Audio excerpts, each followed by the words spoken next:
নমস্কার। The power of astrology Sumanta ji Chowdhury আমার এই ইউটিউব চ্যানেলে আপনাদের সবাইকে স্বাগত। আজ আমি উপস্থিত আবার একটি অনলাইন প্রেডিকশন নিয়ে। একজন জাতিকার অনলাইন প্রেডিকশন, তার বাবা এই প্রেডিকশনটি করতে দিয়েছেন এবং তিনি বলছেন আমার মেয়েটাকে নিয়ে আর পারা যাচ্ছে না। শেষ চেষ্টার জন্য তিনি আমার কাছে অনলাইন প্রেডিকশন করতে দিয়েছেন, কেননা নেগেটিভিটি ফাইন্ড আউট করে যদি সেটাকে শর্ট আউট করা যায়। এখন ইম্পর্টেন্ট ফ্যাক্টর যেটা হচ্ছে, মেয়েটি জন্মেছে কিন্তু 2001 সালে। তাহলে মেয়েটির এখন যা বয়স, মেয়েটিকে না জানিয়ে প্রেডিকশন করা যায়, কিন্তু মেয়েটিকে না জানিয়ে রেমিডিয়াল প্রসেস অ্যাপ্লাই করলাম আর তার সুফল মেয়েটি পাবে, এটি কখনোই সম্ভব নয়। প্রথমেই জানিয়ে রাখি, চিটিংবাজি করার জন্য, লুচ্চারমি করার জন্য, অসভ্যতামি করার জন্য আমি এই প্রফেশনটিকে বেছে নিইনি। তাই জন্য এই মেয়েটি মিনিমাম ওই রাহু কেতু আজকের দিনটি নয়, আমার লাইভ অনুষ্ঠান বা আমার অনলাইন প্রেডিকশন মিনিমাম যদি 10-15টি না দেখে এবং দেখার পর যদি না বলে আমি স্যারের কাছে পুরোপুরি সারেন্ডার করলাম, তাহলে কিন্তু ইহজন্মে কোনোদিন এর আমি রেমিডিয়াল প্রসেস অ্যাপ্লাই করব না। আমাকে টাকার লোভ দেখিয়ে কোনো লাভ নেই, এটা কিন্তু আমি অবশ্যই জানিয়ে রাখি। আজকে এই প্রেডিকশনটি শুরুর আগে দু একটি কথা ভাগ ভাগ করে বলব। আমার কাছে এমন অনেকে এসেছেন, আসছেন চেম্বারে বা তাদের পিতামাতার কাছে, আমি কিন্তু একদম চিৎকার করছি, গালিগালাজি দিচ্ছি যে মোবাইল কেন দেখছো, মোবাইল কেন দেখছো। নব্য গৃহবধূ থেকে শুরু করে 60-70 বছরের নারী পুরুষ সবাই আমার স্টুডেন্ট, সবাই আমার সন্তান। প্রত্যেককে কিন্তু সারাক্ষণ মোবাইল কেন দেখছো, মোবাইল কেন দেখছো। আমার স্টুডেন্টরা হচ্ছে আমার প্রাণ। তাদেরকে যখন আমি কোনো ইনস্ট্রাকশন দিই, মোবাইল দেখবে না বা এমনি সোশ্যাল মিডিয়া হ্যান্ডেল করবে না, আমি যা কিছু বলি, কর্ম করবে, লড়াই করবে, সংঘর্ষ করবে, যা কিছু বলি সেটা কিন্তু আমি আমার উপর সর্বপ্রথম ইমপ্লিমেন্ট করি। এটা বলার কারণটা আমার স্টুডেন্টরা খুব ভালো মতন জানবে। সুতরাং শেষ মাসের চেম্বারে প্রচুর আমার স্টুডেন্টদের আমি ভীষণ বকাঝকা করেছি মোবাইল দেখে বলে তারা। তো তাই জন্য আমিও ঠিক করেছি সর্বপ্রথম তাদেরকে আমি দেখাবো যে মোবাইল না দেখেও থাকা যায়। এবং তাই জন্যই কিন্তু আমি মোবাইল দেখা বন্ধ করে দিয়েছি। আমার স্টুডেন্টরা ভুল ভাবতে পারে, স্যার প্রতিদিন আমাদের সাথে যোগাযোগ রাখছিলেন, আমরা good morning good night sir বলছিলাম, বা আমাদের কোনো প্রবলেম হলে বা ভালো খারাপ বন্ধুত্বপূর্ণ সমস্ত কথাবার্তা চালাচালি করছিলাম, স্যার হঠাৎ মোবাইল বন্ধ করে দিলেন কেন? তার কারণ গুটি কয়েক নয়, বেশ অনেক স্টুডেন্ট এই যে মোবাইল ফোবিয়ার আন্ডারে চলে গিয়েছিল, মোবাইল ছাড়া বেঁচে থাকতে পারছি না, সোশ্যাল মিডিয়া ছাড়া বেঁচে থাকতে পারছি না। তার জন্য আমি সর্বপ্রথম তাদেরকে দেখাচ্ছি যে মোবাইল ছাড়াও বেঁচে থাকা যায়, সোশ্যাল মিডিয়া ছাড়াও বেঁচে থাকা যায়। এখন অনেকেই প্রশ্ন করতে পারেন, আপনি তো ইউটিউবে প্রত্যেকদিন 4-5টা করে ভিডিও দেন। আজকের দিনে আমি প্রতিজ্ঞা করলাম, যেহেতু এটা আমার প্রফেশন এবং অনলাইন প্রেডিকশন যেহেতু আমি আমার YouTube channel the power of astrology Sumanta ji Chowdhury এই চ্যানেলটির মধ্যে দিয়ে ইউটিউব আমাদের অনলাইন প্রেডিকশন করি, তাই জন্য অনলাইন প্রেডিকশন এবং আমার লাইভ অনুষ্ঠানগুলোর যে র কপিগুলো সেটাও আমি পাবলিশ করি ইউটিউব চ্যানেলে। শুধু এ ছাড়া বা খুব ইম্পর্টেন্ট কোনো অ্যাস্ট্রোলজিক্যাল বিষয়বস্তু ছাড়া তোমরা দ্য পাওয়ার অফ astrology.sumantoji চৌধুরীতে আজ থেকে কালকের দিনটি কেমন যাবে, আজকের দিনটি কেমন যাবে, পরশুর দিনটি কেমন যাবে, আর কোনো কিছু বা এই পরিবর্তন ওই পরিবর্তন কোনো কিচ্ছু পাবে না। আমি সেই শিক্ষক নই, আমি সেই গুরু নই। তোমাদেরকে করতে বলছি এক আর আমি করছি আর এক, তা নয়। আমি একদম মোবাইল দেখা বন্ধই করে দিয়েছি। সপ্তাহে 2-1 বার মোবাইল খুলে দেখি যে কারোর কোনো প্রবলেম আছে, সেটাকে আমি তখন বলে দিই, আবার মোবাইল অফ করে দিই। আর আজ থেকে তোমরা যদি দেখো যে আমি অহেতুক অনুষ্ঠান দিচ্ছি, তাহলে মনে করবে আমি একজন চিটার, ব্লাফার, মিথ্যেবাদী। শুধু অনলাইন প্রেডিকশন ছাড়া এবং লাইভ অনুষ্ঠানের যে যে অনুষ্ঠানগুলো সেইগুলো দেওয়া ছাড়া আর খুব ইম্পর্টেন্ট কোনো বিষয়বস্তু ছাড়া সোশ্যাল মিডিয়াতে আমি আর থাকছি না। সোশ্যাল মিডিয়াতে আমি আর থাকছি না, আজকের দিনে গ্যারেন্টি দিলাম। দ্বিতীয় কথা, ভেরি ভেরি ইম্পর্টেন্ট, আমি লাস্ট দুটো অনলাইন প্রেডিকশনে বারংবার ধরে বলেছি সায়েন্টিফিক অ্যাস্ট্রোলজি আমাদের মন, ভাবনা, এই সমস্ত কিছুকে নিয়ে। আজকে আমি 2-1টি কথা বলবো, বলাটা আমার ভীষণ প্রয়োজন বলে মনে হচ্ছে এবং মনে হয়েছে, তাই জন্যই আমি বলবো। একজন জাতক বা জাতিকা একজন অ্যাস্ট্রোলজারের কাছে এলেন, আমার কাছে এলেন। একজন অ্যাস্ট্রোলজার বলাটা ভুল হবে, তার কারণ আরো নানান অ্যাস্ট্রোলজার রয়েছেন, তাদের প্রত্যেকের এজেন্ডা আলাদা হতে পারে, তাদের প্রত্যেকের মনোভাব আলাদা হতে পারে, প্রত্যেকের ইমপ্লিমেন্টেশন আলাদা হতে পারে। আমার কাছে এলেন, আমার বিবাহিত জীবনে সমস্যা, আমার বিজনেসের ক্ষেত্রে সমস্যা, আমার কর্মক্ষেত্রে সমস্যা, বা দেখা যাচ্ছে আমি সন্তান নিতে চাই, সেকেন্ড সন্তান অথবা সন্তান নেই, সন্তান নিতে চাই, এই সমস্ত কিছু।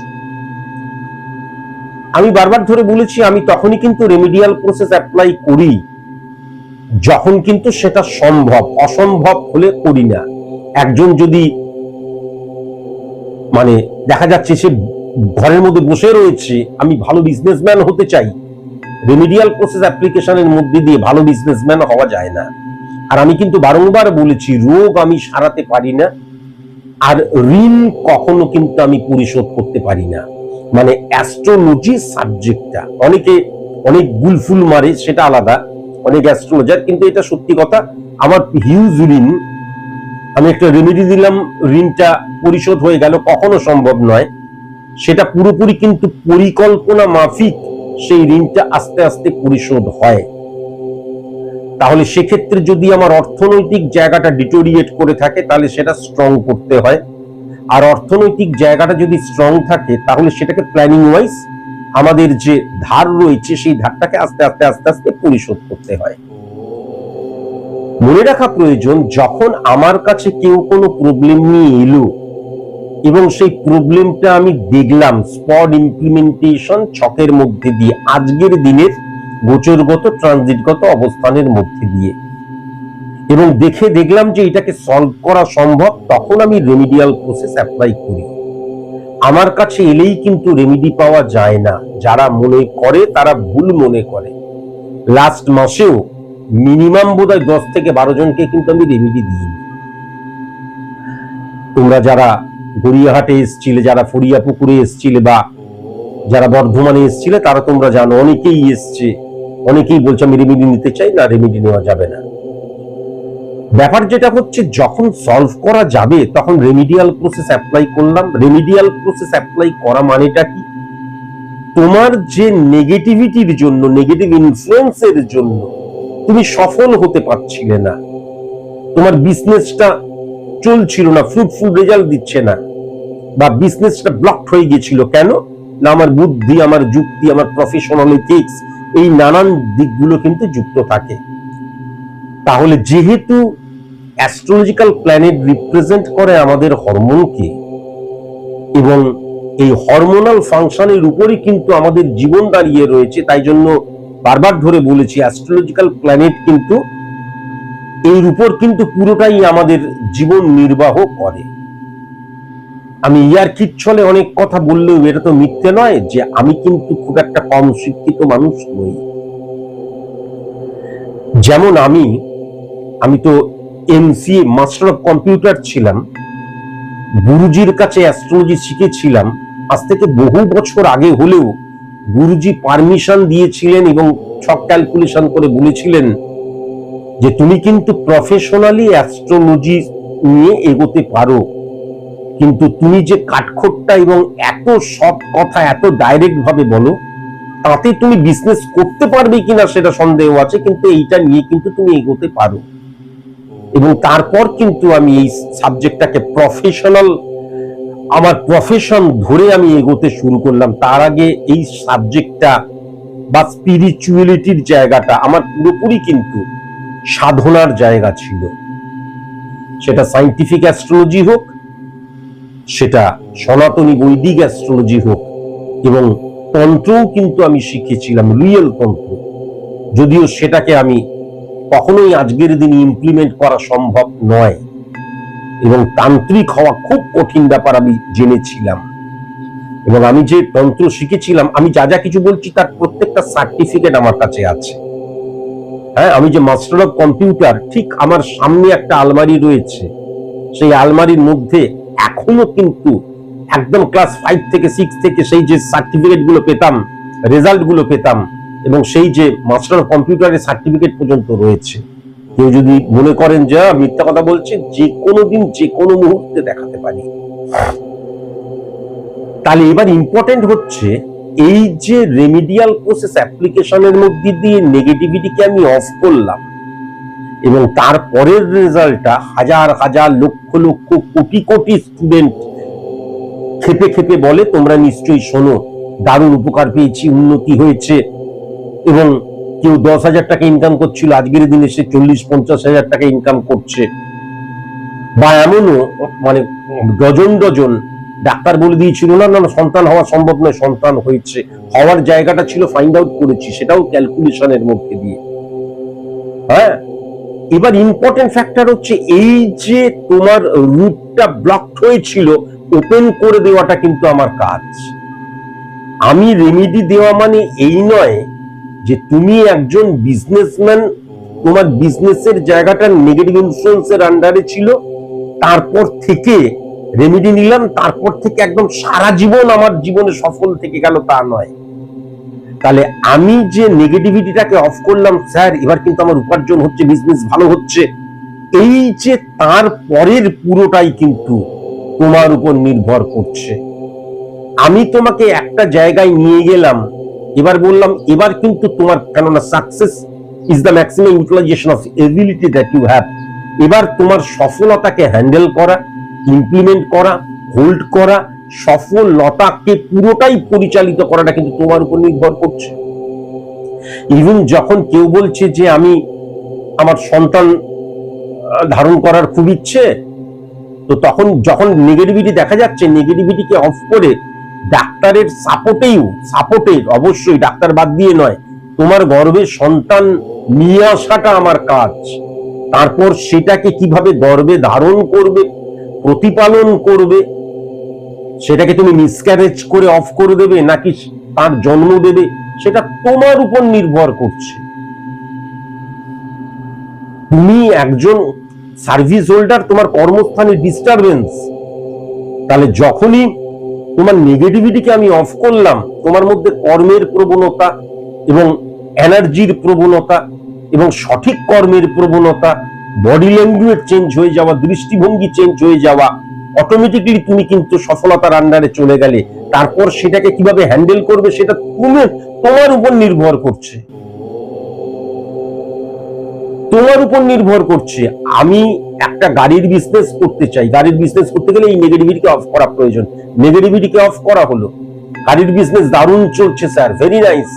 তারপর হঠাৎ করে স্যার আমার গাড়ির বিজনেসটা না হঠাৎ করে কেমন ডাউন হয়ে যাচ্ছে। তোমার ফল্ট। তুমি সফলতাকে, যেই সফলতাটা পেয়েছো সেই সফলতাকে পাওয়ার উপযুক্ত নয়, শুধুমাত্র আমার মানে কি বলবো, আমার ঠেকনা দেওয়া, আমার ঠেলাতে তুমি সেই সফলতাটা পেয়েছো, এবং যেহেতু উপযুক্ত নয় সেটাকে তুমি আরো ত্বরান্বিত করতে পারছো না।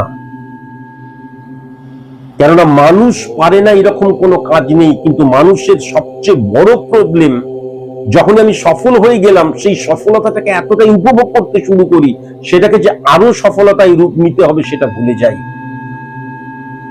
আর আমার জীবনে যখন আমি সফল হলাম, তার মানে এই নয় যে প্রতিবন্ধকতা আসবে না। তখন আবার আমার কাছে এসে, স্যার হঠাৎ করে আমি বিজনেস ভালো চলছিল, কেন খারাপ চলছে, সেটা তোমাকে জিজ্ঞাসা করো। তুমি কি ভুল করেছো সেইটা তুমি নিজে জানো। এটা কিন্তু অবশ্যই মাথায় রাখার প্রয়োজন আছে। তোমাদের চিন্তাধারাটা মারাত্মক ভুল বলে মানুষ কিন্তু হরণ করো, মানুষ সুবিধে নিচ্ছে। আমি বারবার ধরে বলছি, কোনো সুবিধে নেওয়া, কোনো নোংরামি করা, অসভ্যতামি করা, মানুষকে মিসগাইড করা, সেটা আমার বিন্দুমাত্র বাসনা নেই। আমি জীবনে কোনোদিন সেই জন্যই প্রফেশনটাকে বেছে নিইনি। এটা কিন্তু তোমরা অবশ্যই মাথায় রেখো। তোমাদের যে মানে কি বলবো, প্রতিবন্ধকতার জায়গাটা, তোমাদের জীবনে যে অবস্ট্রাক্ট ক্রিয়েট হচ্ছে, সেটাকে সরিয়ে দিয়ে তোমাকে সফলতার পথে আমি এগিয়ে দিলাম। এবার নিজের দায়িত্বে, নিজের কর্মের উপর, প্রফেশনাল এথিক্স এর উপর, যে কোনো ক্ষেত্রে, একজন স্টুডেন্ট থেকে শুরু করে একজন বিজনেসম্যান, সন্তান সম্ভবা থেকে শুরু করে প্রত্যেকের ক্ষেত্রে বলছি, এই জায়গাটা কিন্তু নিজেদেরকে কিন্তু দেখতে হবে।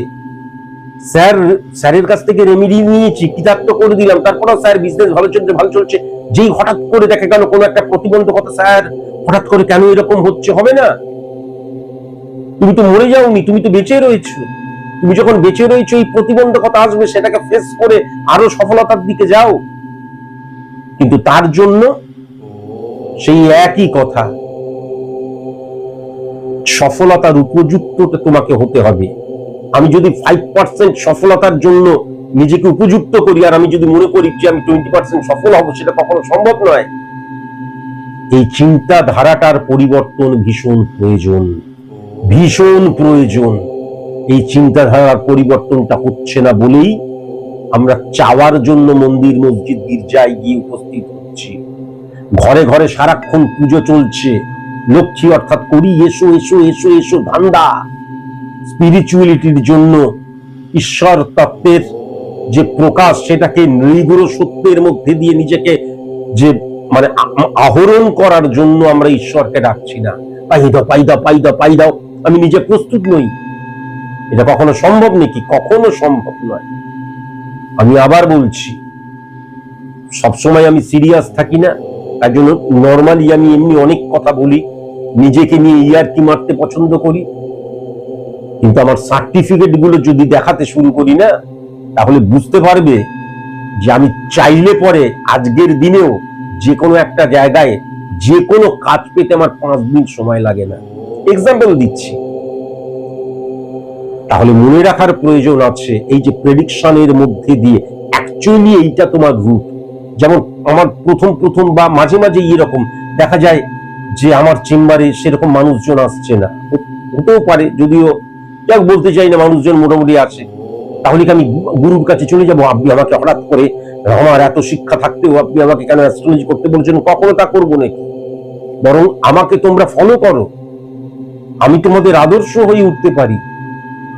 আমি 3 ঘন্টা ঘুমাই, সারা রাত ধরে অ্যাস্ট্রোলজির বই পড়ি, সকালবেলায় ঘুম থেকে উঠেই কিন্তু ঘরদোর পরিষ্কার করে, রান্না করে, এই করে বেরোনো না থাকলে আমি তখন অনুষ্ঠান করতে শুরু করে দিতাম, বা আমি অ্যাস্ট্রোলজি নিয়ে কোনো কিছু করতাম, যেটা আমার প্রফেশন।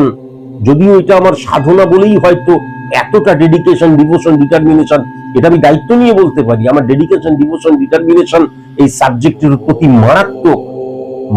এই কারণের জন্যই অস্বচ্ছ একটা চিন্তাধারা মানুষের মধ্যে কখনোই আমি ছড়িয়ে দিতে চাই না। অনৈতিক ইলিগ্যাল অ্যাক্টিভিটিস, মানুষকে ঠকানোর এই প্রবণতা আমি মানে এই যে প্রবণতাটা ছিল সেটা বন্ধ করার জন্য আমি এসেছি।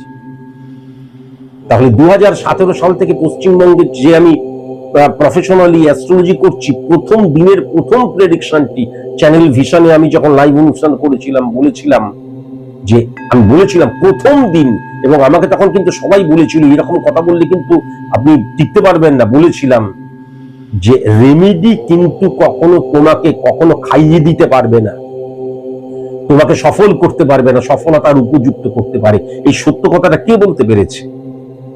প্রথম দিনের প্রথম অনুষ্ঠানটিতে আমি বলেছিলাম যে এটা কিন্তু আমার প্রফেশন। তার আগে সবাই কি বলতো? আমি তোমাদের সেবা করতে এসেছি। না, সেবা ফেবা তো পরের ব্যাপার, আসলে এটা আমার প্রফেশন, এবং সততার সাথে এই প্রফেশনটা তখনই আমি করে যেতে পারবো যখন আমি এই প্রফেশনের মধ্যে দিয়ে অ্যাস্ট্রোলজির যে পজিটিভ ভাইব্রেশন সেটা তোমাদের মধ্যে ছড়িয়ে দিতে পারবো। রেজাল্ট চাই, মুখে বললে কিছু হয় না, রেজাল্ট চাই। বলেছিলাম কিনা যারা তোমরা বহুদিন ধরে আমার অনুষ্ঠান দেখছো? 2016 সালে প্রথম আমি 2016 বা 17 সালে ওই টপ সেই বছরই বোধহয় প্রথম আমি ইউটিউব চ্যানেল যখন ক্রিয়েট করি, মনে আছে? প্রথম দিনের প্রথম যে অনুষ্ঠানটা যখন আমি করেছিলাম তখনও আমার গায়ে এই জামাটা ছিল, মনে আছে? বয়স হয়ে গেলে, পুরনো হয়ে গেলে সবকিছুই ফেলে দিতে হয় না, যদি ভালোবাসা যায়, যদি সঠিক মতন যত্ন করা যায়, তত্ত্বাবধানের মধ্যে দিয়ে যদি রাখা যায়, তাহলে পুরনো সকল কিছুকে ফেলে দিতে হয় না। আমরা অসংযমী হয়ে যাই, আমরা পুরনো বাতিলের দলে ধরে নিয়ে ফেলে দিই, কিন্তু তা নয়। এই জামাটার এখন পর্যন্ত একটা বোতাম ছেড়েনি। এই জামাটাকে দেখে কেউ বলবে এই জামাটা অ্যাকচুয়ালি আমার বাবার জামা ছিল, কেউ বিশ্বাস করবে না। আমার কাছে এরকম এমন 3-4টে জামা এখনো রয়েছে যে জামাগুলো অন্তত 15-20 বছরের পুরনো। এই জামাটাও কিন্তু তাই, বহু পুরনো, কেউ বিশ্বাসই করবে না। ওই যে আমি যখনই বলবো ধর ভুল মেরে দিচ্ছে, কিন্তু এই জামাটা কতদিন পুরনো। তাই জন্য যে কোনো জিনিসকে ভালোবেসে যদি সুন্দরভাবে রাখা যায় এবং দায়িত্বশীল হওয়া যায়, হ্যাঁ, পুরনো মানেই বাতিল নয়, বরং সেই পুরনো আবার নতুন রূপে ফিরে আসে। গীতার এই মোটা বইটা পড়ার দরকার নেই, আমার এই কথাগুলোকে আত্মস্থ করতে পারলেই ওই গীতার ওই মোটা বইয়ের অর্ধেকটা বই পড়া হয়ে যাবে। আজকে যে মেয়েটির প্রেডিকশন করব, সেই মেয়েটির 2001 সালে জন্ম এবং পুরুলিয়াতে জন্ম। মেয়েটির জন্মছকটি যদি লক্ষ্য করা যায় তাহলে ধনু লগ্ন এবং বৃষ রাশি। 1 নম্বর ঘরে অর্থাৎ ধনু রাশির ঘরে কেতু বসে রয়েছে, বৃহস্পতির ঘরে কেতু বসে রয়েছে। 2 নম্বর ঘর মকরের ঘরে নেপচুন বসে রয়েছে, শনির ঘরে নেপচুন বসে রয়েছে।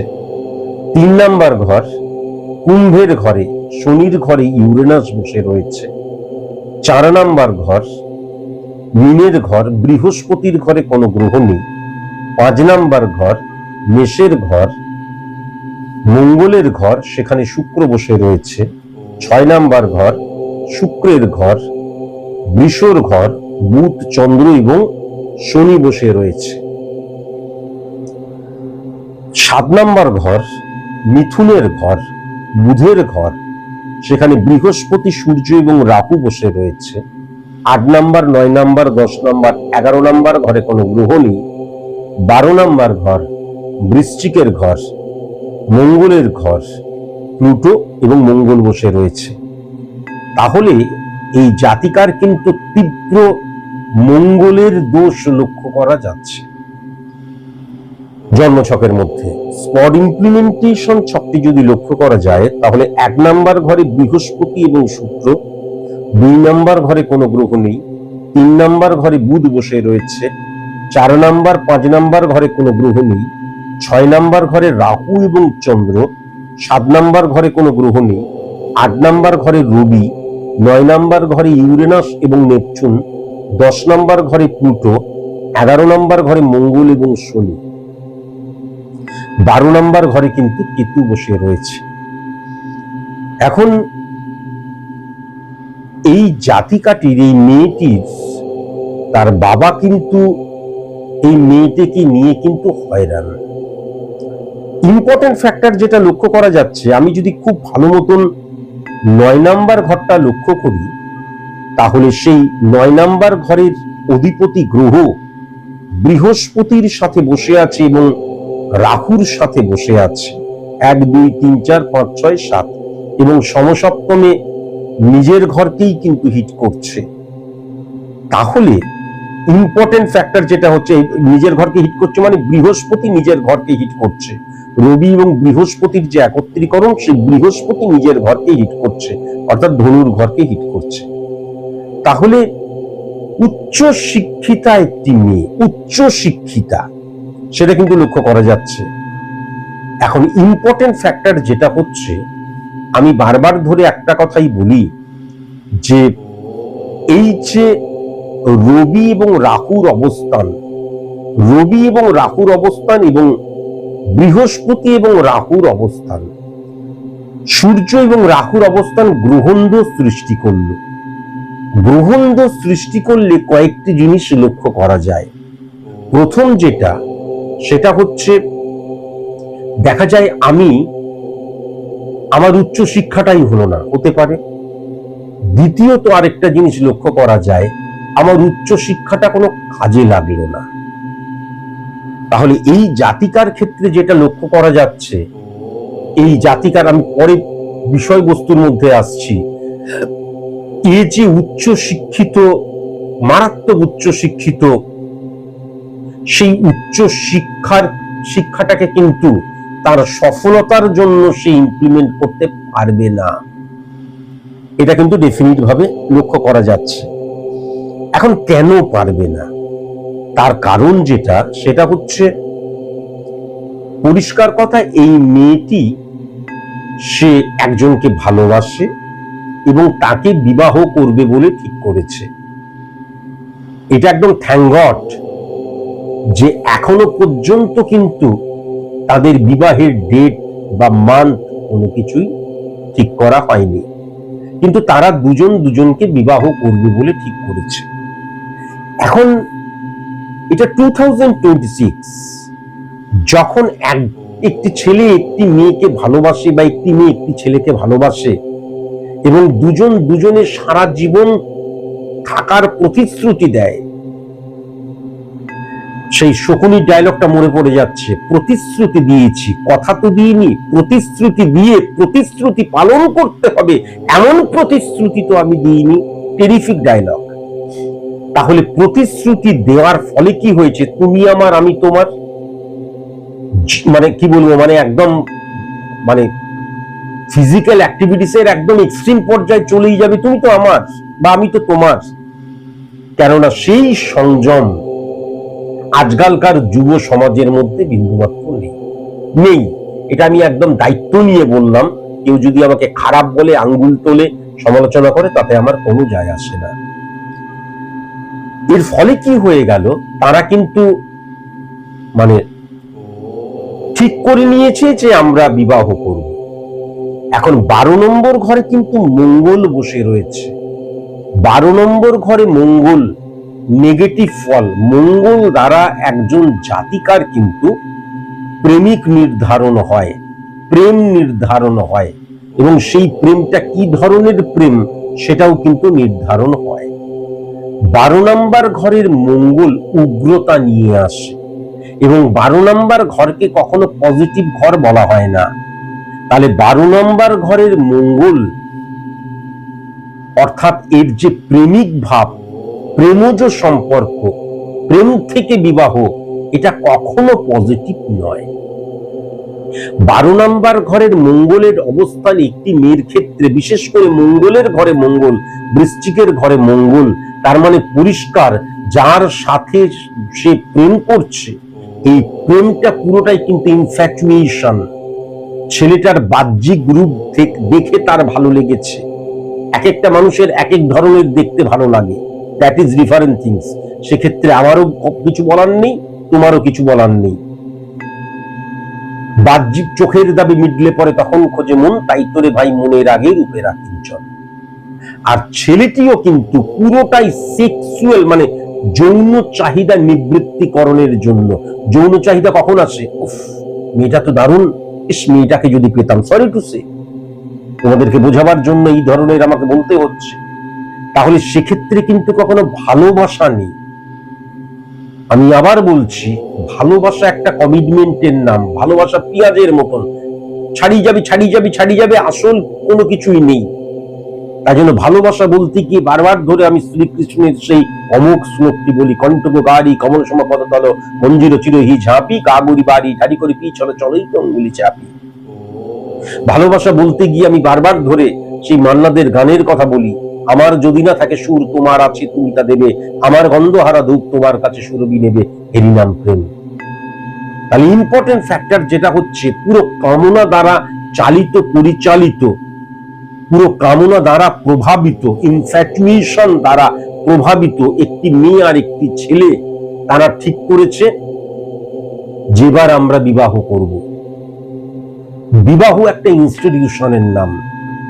হ্যাঁ, হঠাৎ করে ওর নাক ভালো লাগলো, মুখ ভালো লাগলো, চুল ভালো লাগলো, বুক ভালো লাগলো, পেট ভালো লাগলো, পা ভালো লাগলো, আর স্বামী স্ত্রী হিসেবে একটা সংসার করা, এই দুটোর মধ্যে কিন্তু অনেক পার্থক্য রয়েছে।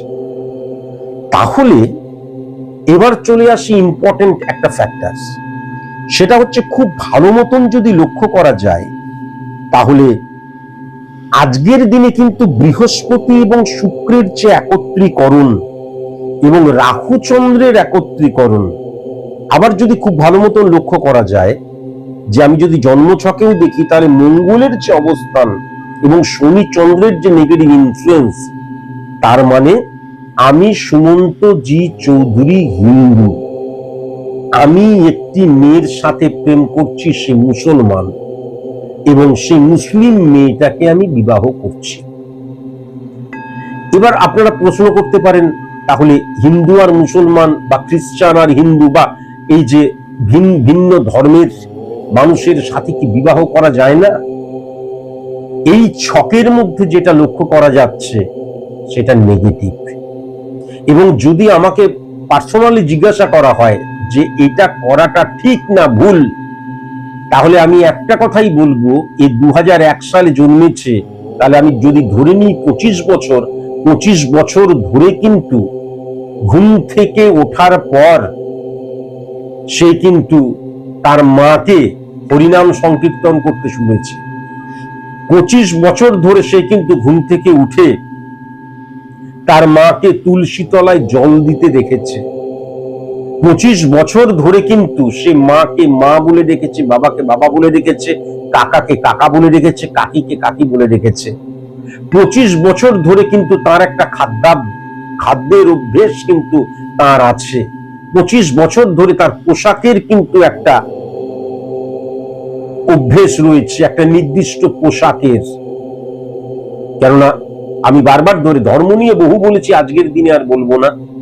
তাহলে ধার্মিক প্রকরণগত দিক কি হয়? আমাদেরকে বাঁচার উপকরণগুলো যোগায়, এবং কাকে কি ভাবে আমি মেনে নেব, মাকে মায়ের মতন মেনে নেব, বোনকে বোনের মতন মেনে নেব, দিদিকে দিদির মতন মেনে নেব, এই একই বয়সী আমার ওয়াইফ, তাকে কিন্তু আমি আমার ওয়াইফের মতন মেনে নেব। এই যে পার্থক্যটা কিন্তু ধর্ম বোঝায়। তাহলে যখনই সে 25 বছর পর কাউকে বিবাহ করবে, এমন একটা বাড়িতে গেল, সকালবেলায় উঠে নামাজ পড়া হচ্ছে, আমি হিন্দু মুসলমান খ্রিস্টান কোনো খারাপ বলছি না, দেখা যাচ্ছে তার পোশাকের মধ্যে পোশাকটা সম্পূর্ণ আলাদা পড়তে হচ্ছে, দেখা যাচ্ছে পিতা মাতাকে ভ্রাতাকে ভগিনীকে অন্যভাবে রাখতে হচ্ছে, তার খাওয়ার মধ্যে যখন অনেক রকমের পরিবর্তন সে লক্ষ্য করতে পারছে, তখন কিন্তু কামনার দ্বারা সৃষ্টি যে সম্পর্কটা, সেটা কখনো স্থায়ী হতে পারে না। যদি আমি ভুল বলি, আপনারা অবশ্যই আমাকে ধরিয়ে দেবেন।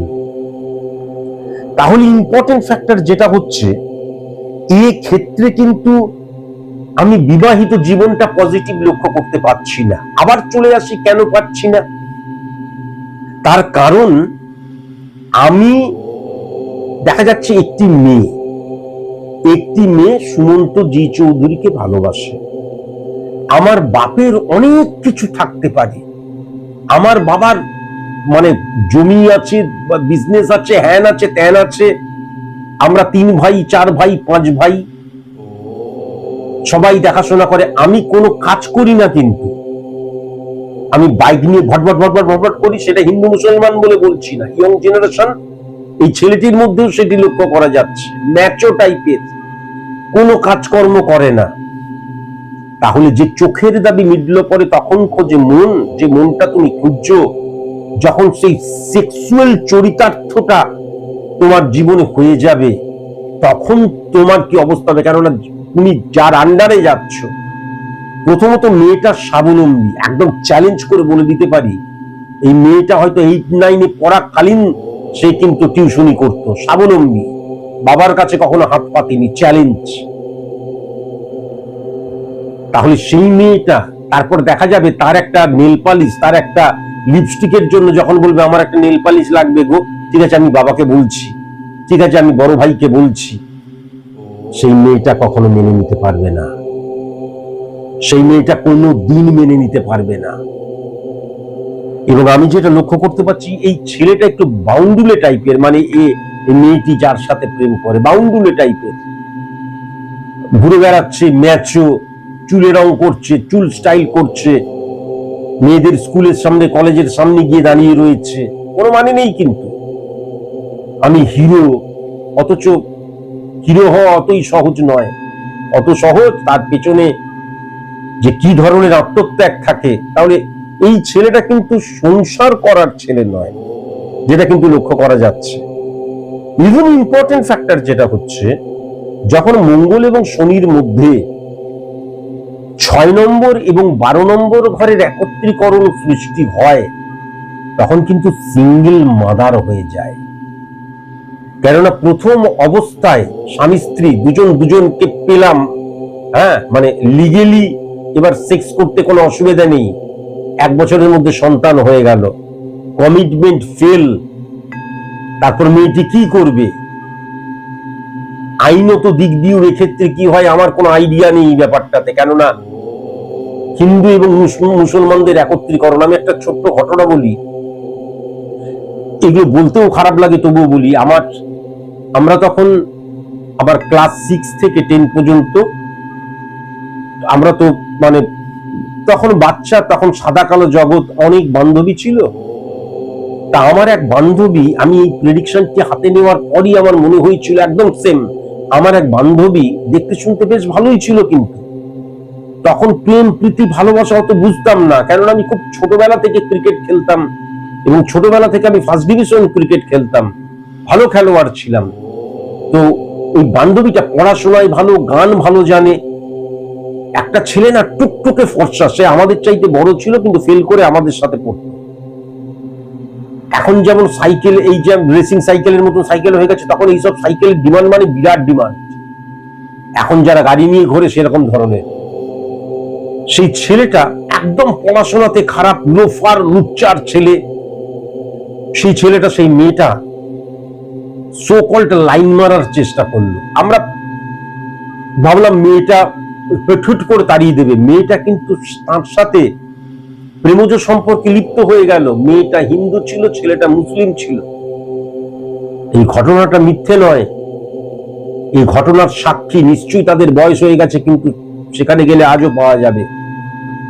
তারপরে কি হলো, তারপরে আমি সঠিক মতন জানি না কেন, তারপরে আমি বাইরে চলে এসেছিলাম, বিয়ে হয়েছিল, সন্তান হতে গিয়ে বা কোনো একটা প্রবলেমের জন্য মেয়েটা আমার সেই বান্ধবী বলাটা ঠিক নয়, মানে পরিচয় ছিল এইটুকুই যা, সে কিন্তু মারা গেল। তার ডেড বডিটা রাখার পর তারপর এ বলছে কবর দেবো, ও বলছে পোড়াবো। কি মানে টিপিক্যাল অবস্থা। এটাকে আপনারা খারাপ ভাবে নেবেন না, আমি একটা ঘটনা বললাম। এবার ইম্পর্টেন্ট ফ্যাক্টর যেটা হচ্ছে, এই মেয়েটার ক্ষেত্রেও কিন্তু সিঙ্গেল মাদার হওয়ার জায়গাটা লক্ষ্য করা যাচ্ছে। সুতরাং মেয়ে কি অনাচার করছে, মেয়ে কি অসভ্যতামি করছে, কথা শুনছে না বিবাহের ব্যাপারে, তাই আপনাকে দিয়ে প্রেডিকশন করাচ্ছি। প্রেডিকশনের মূল্য অনেক, কারণ আমার ফিস তো অনলাইন প্রেডিকশন অনেক, কিন্তু এখানে নতুন করে আর কিছু বলার নেই। নতুন করে একটা কথাই বলার, যে এই বিবাহটা টিকবে না, ফার্স্ট, এবং দ্বিতীয়ত হচ্ছে সিঙ্গেল মাদার হয়ে যাবার জায়গাটা কিন্তু লক্ষ্য করা যাচ্ছে। এর বাবাকে বলছে আপনি বলুন না, ও ক্লাস 8, 9, 8 না হলেও 9, 10 থেকে তো বটেই, ও কিন্তু টিউশনি করে পয়সা রোজগার করে, আপনার কাছে হাত পেতে বাবা পয়সা দাও বলে না, বাবা আমার হাত খরচ দাও বলে না। তাহলে সেই মেয়েটা যখন একটা মানে পাখির বাসায় গিয়ে বসবে, নীল আকাশ দেখে তার যন্ত্রণা হবে না, কষ্ট হবে না? এই মেয়েটাকে যেভাবেই হোক আমার কাছে নিয়ে আসুন, যেভাবেই হোক আমার কাছে নিয়ে আসুন, মানে আমার অনুষ্ঠান দেখিয়ে বিশ্বাসের মধ্যে দিয়ে আমার কাছে এসে ধর কার কাছে নিয়ে এলে হুর, এরকম যেন না করে, তার কারণ আমি রেগে গেলে আবার ভয়ঙ্কর। তাহলে এখানটা কিন্তু ভেরি ভেরি কনসাস এবং কনসাস হওয়া প্রয়োজন। এই কিন্তু মানিয়ে নিতে পারবে না, বিবাহ বেশি দিন হবে না, কিন্তু তার মধ্যেই সন্তান হয়ে যাবার জায়গাটা লক্ষ্য করা যাচ্ছে। হ্যাঁ, এই মেয়েটি কিন্তু পিতৃবিরোধী মেয়েও আমি লক্ষ্য করতে পারছি। 9 নম্বর ঘরের অধিপতি গ্রহ, সেখান থেকেও কিন্তু জনক, পিতা, পালনকর্তা, গুরু, টিচার, পথপ্রদর্শক 8 নম্বর ঘরে বসে রয়েছে। আমি আজকের দিনে চ্যালেঞ্জ করতে পারি, সে কিন্তু প্রথম অবস্থায় বা 2-3টে অনুষ্ঠান দেখালেই আমাকে মেনে নেবে না। আইডেন্টিটি ক্রাইসিসের জায়গাটাও কিন্তু মারাত্মক লক্ষ্য করা যাচ্ছে। ও এমনিতেও কিন্তু অ্যাডজাস্ট করার ক্ষমতা, কম্প্রোমাইজ করার ক্ষমতা, স্যাক্রিফাইস করার ক্ষমতা সেরকম নেই। হ্যাঁ, ছেলেটার মধ্যে যে কোনো কিছু একটা খুঁজে পেয়েছে, তাই জন্য তাকে এত ভালোবেসেছে। সেই ভালোবাসাটা কিন্তু কোমল হৃদয় নয়, তার কর্ম নয়। ছেলেটিকে খুব সুন্দর দেখতে হতেই পারে, আমি ছেলেটিকে দেখিনি, সম্ভবত খুবই সুন্দর দেখতে। আর ছেলেদের গায়ের রং যদি ফর্সা হয়, তাহলে তো সেই ছেলের ডিমান্ডই বেড়ে গেল। হ্যাঁ, যাই হোক, এইসব নিয়ে আমি কোনো কথা বলবো না, আমি শুধু প্রেডিকশন করছি। তাহলে এই ক্ষেত্রে কিন্তু এই মেয়েটিকে আমার কাছে নিয়ে আসবে, আর নতুন করে কিছু বলার নেই। আপনার কোনো প্রশ্ন থাকলে আপনি বলবেন, আমি দরকার হলে আবার একটা প্রেডিকশন করব, কিন্তু আর নতুন করে কোনো কিছু বলার নেই।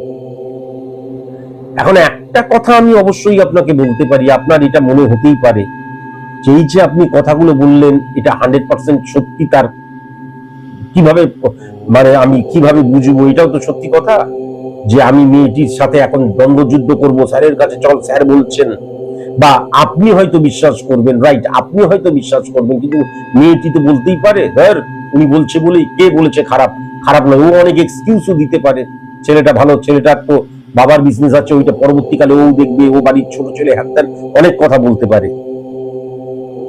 তাহলে মেয়েটিকে বোঝাবার জন্য আপনাকে আমি কয়েকটা ক্যালকুলেশন বলছি, তাহলে এই ক্যালকুলেশন গুলো যদি মিলে যায়, 2-3টে ক্যালকুলেশন বলছি, 2-3টে ক্যালকুলেশনের মধ্যে একটা ক্যালকুলেশন যদি না মেলে, তাহলেই আপনি আমাকে আর বিশ্বাস করবেন না। কিন্তু এই 2-3টে ক্যালকুলেশনের মধ্যে যদি প্রত্যেকটি ক্যালকুলেশন মিলে যায়, তাহলে মেয়েকে আমাকে বিশ্বাস করতে বলবেন, তার ভালোর জন্যই বলছি। তা না হলে যখন সে আবার ফিরে আসবে কোলে বাচ্চা নিয়ে, তখন আচ্ছা বেসরকারি চাকরি করবো না, সরকারি চাকরি করবো বলে তখন আমার কাছে আসবে। তাই জন্য মানে ভাবিয়া করিও কাজ, করিয়া ভাবিও না। কেমন? প্রথমেই যেটা লক্ষ্য করা যাচ্ছে, আমি যদি কেতুর অবস্থান লক্ষ্য করি, তাহলে কেতু কিন্তু বৃহস্পতির ঘরে বসে আছে। বৃহস্পতির ঘর কিন্তু 4 নাম্বার ঘর, আবার বৃহস্পতি 7 নাম্বার ঘরে বসে আছে। 7 নাম্বার ঘর থেকে 1 নাম্বার ঘরকে হিট করছে।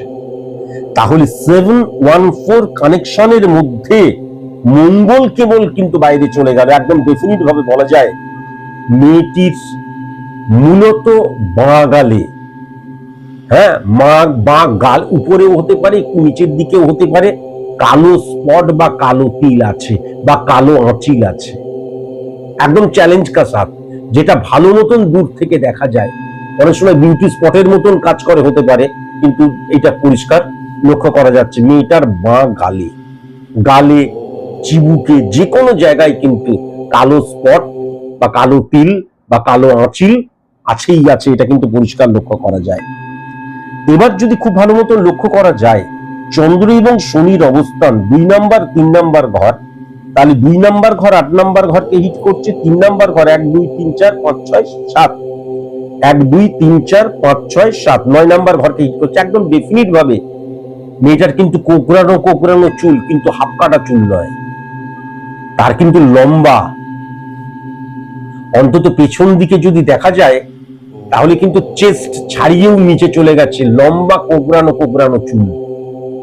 এবং যদি সে সঠিক মতন ওটা মেনটেন করে, সেটা মেনটেন করে কি করে না সেটা তো বলতে পারবো না। যদি মেনটেন করে তাহলে অনেকে ভাববে যে এটা হয়তো এমনি মানে মানে আমাদের কি বলে ওটাকে, ওই বিউটিশিয়ানের ওখানে যাই বলে, মানে যেখানে ওই সাজাই গোজায় আর কি, সেখানে ওইটা করা হয়েছে। কি বলে ওইটাকে, যার মেয়েদের যে সমস্ত ফেসিয়াল করে, স্পা, তারপরে হচ্ছে এই মুহূর্তে মনে পড়ছে না আসলে। এই সমস্ত আমি জীবনে কোনোদিন করি না। মানে আমি চান করার সময় সাবান ফাবান মাখি, তেল ফেল দিই, ব্যাস এইটুকুই যা। তাই জন্য এখনো মনে পড়ছে না। স্পা সেলুন তো বলে না, ওটাকে কি বেশ বলে, যাই হোক ওই ওই মনে করবে যে ওই ধরনের ওখান থেকে। কিন্তু মেয়েটার ন্যাচারাল জায়গাটা, মেয়েটাকে কিন্তু ভীষণ সুন্দর দেখতে, একদম চ্যালেঞ্জ কা সাথে আমি বলে দিলাম। 5 নাম্বার ঘরে শুক্রের অবস্থান, এবং সেই শুক্রের ঘরে কিন্তু উচ্চস্থ চন্দ্র এবং বুধের অবস্থান, এবং 12 নম্বর ঘরের মঙ্গলকে হিট করছে। লম্বা নাক, এবং নাকটা কিন্তু না ওর অদ্ভুত সুন্দর দেখবেন, ন্যাচারাল, আমাদের মতন এই থ্যাপড়া নাক নয়। হ্যাঁ, এই শিম্পাঞ্জির মতন যেমন এরকম ধরনের দুটা ফুটা রয়েছে শুধু, আমার সেরকম ধরনের কিন্তু নাক নয়, খুব সুন্দর নাক। আমি যেটা লক্ষ্য করতে পারছি, মেয়েটার নাকটা কিন্তু খুব সুন্দর। কেমন?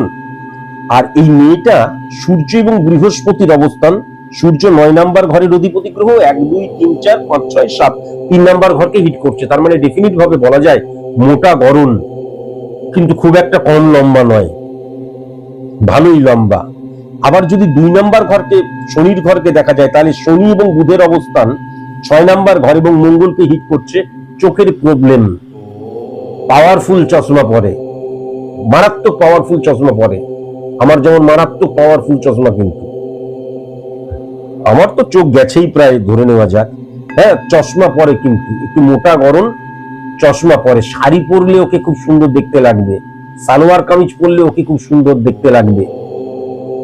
পোশাক আমার জানা নেই, উপর থেকে হাঁটু পর্যন্ত যে আরেকটু, হাঁটু থেকে আরেকটু ছাড়িয়ে গ্রাউন্ডের মতন যেগুলো হয় ওইগুলো পরলে কিন্তু দেখতে ওকে ভালো লাগবে। কেমন? আর এই আমি যেটা বললাম পিতৃবিরোধীর জায়গাটাও লক্ষ্য করা যাচ্ছে। আর ও কিন্তু সব সময় দেখবেন, সব সময়ের জন্য একদম চ্যালেঞ্জ। 5 নাম্বার ঘরে শুক্রের অবস্থান, এবং যদি 6 নাম্বার ঘরটা দেখা যায়, বুধ কিন্তু মানে শুক্রের ঘরে উচ্চস্থ, এবং শনি উচ্চস্থ, চন্দ্র উচ্চস্থ। অ্যাকচুয়ালি 3 জনেই উচ্চস্থ, কিন্তু উচ্চস্থ চন্দ্র এবং শনির যে অবস্থান রয়েছে, সেই অবস্থানের জন্য ও সবসময় কিন্তু স্বাবলম্বী। ও সবসময়ের জন্য আপনার কাছে কখনো টাকা চাইবে না। এই যে আমি তার বৈশিষ্ট্যগুলো বললাম, আপনিও জানেন, আমিও জানি। এতদিনে এই অনলাইন প্রেডিকশনটি যারা দেখছে তারা সবাই জানে যে আমি মিথ্যে কথা বলি না। সুতরাং মেয়েটিকে আমি দেখিনি, সুতরাং মেয়েটিকে আপনি বলবেন না দেখেই কিন্তু এই বৈশিষ্ট্যের কথা বললাম।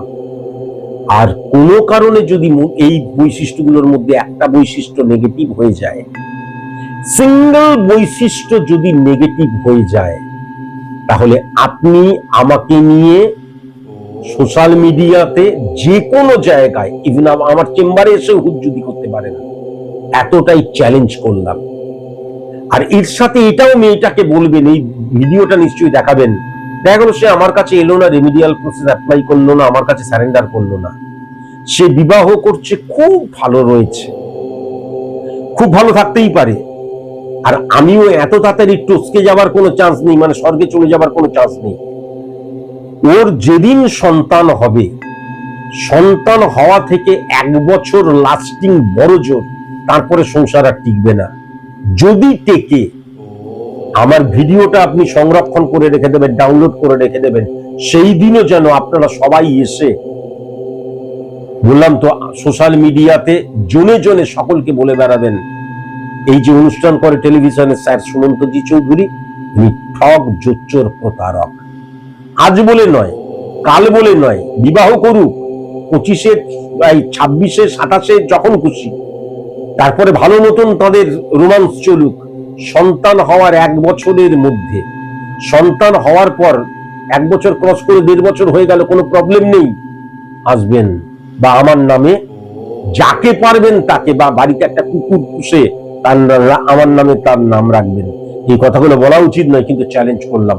এই কথাগুলো বলছি এই কারণের জন্যই, এই ভিডিওটা মেয়েটাকে দেখিয়ে মেয়েটার জীবনটা বাঁচান। মেয়েটার নেগেটিভ ইনফ্লুয়েন্সের জায়গাটা লক্ষ্য করা যাচ্ছে। এটা কিন্তু কোনো হিন্দু, মুসলমান, খ্রিস্টান বলে নয়।